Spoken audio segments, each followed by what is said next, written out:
Good morning बच्चों। आज मैं आप लोग को बताऊंगी कि जो इसका सोर्स ऑफ नॉइज, कल हमने बताया था कि व्यवहार पर हमारा नॉइज का क्या इफेक्ट पड़ता है, और आज मैं इसकी सोर्स पर चर्चा करूंगी। तो सोर्स की यदि हम बात करें तो सोर्स इसका जो है यदि इसके सोर्स के अंतर्गत जो है व्यावसायिक विज्ञापन या फिर परिवहन के जो है विभिन्न सोर्स या पड़ोस में रहने वाले लोग को जो है विविध या प्रकार के क्रियाकलाप रखे जा सकते हैं। व्यक्ति को जो है कार्यस्थल पर जैसे मशीनी या फिर लोगों को भीड़ के कारण उत्पन्न जो है जिसका आवाज़ को एक महत्वपूर्ण समस्या माना गया है। किसी भी देश के जो है अधिकांश व्यक्ति जो कि प्रत्यक्ष रूप से उत्पादन कार्य से जुड़े होते हैं और उन्हें इस स्तर की जो है जैसे नॉइज परिवेश में रहना पड़ता है। इसके जो है परिणामस्वरूप उनमें से अधिकांश की जो है जो श्रवण क्षमता प्रभावित होने लगती है। इसका रेफॉल ने 1982 के अनुसार उन्होंने कहा था, उनका कहना था कि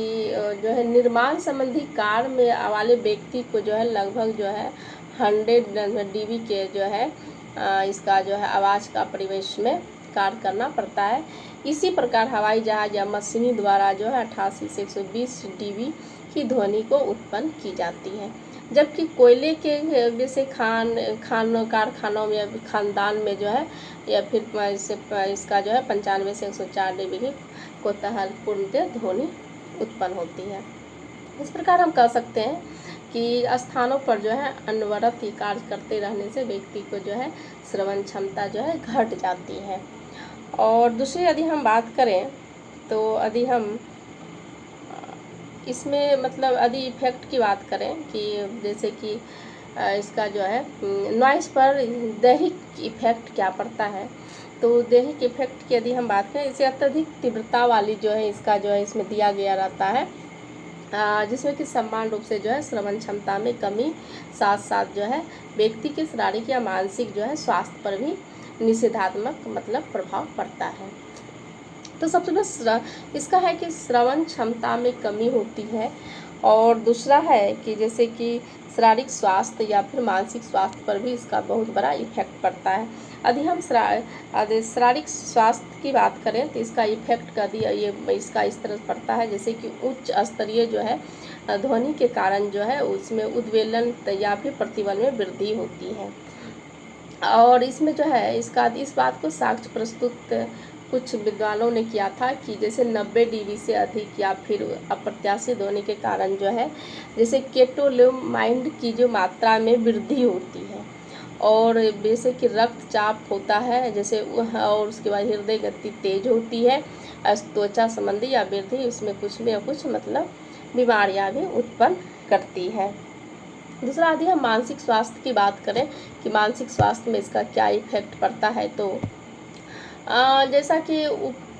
कि ये बताया गया है कि उच्च ध्वनि के कारण व्यक्ति के जो है प्रतिबल से संबंधित जो है दैनिक सक्रियता बढ़ जाती है, और मानसिक बीमारी एक महत्वपूर्ण जो है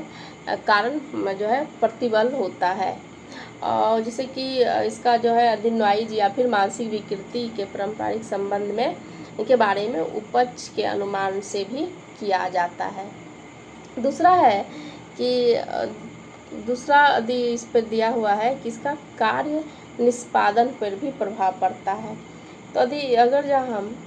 इसका नॉइज का कार्य निष्पादन पर भी प्रभाव पड़ता है, ये बात बिल्कुल सही है, क्योंकि जो है इसका जिसमें जो होता है कि व्यक्ति के कार्य निष्पादन पर किस तरह इसका प्रभाव पड़ेगा, ये जो है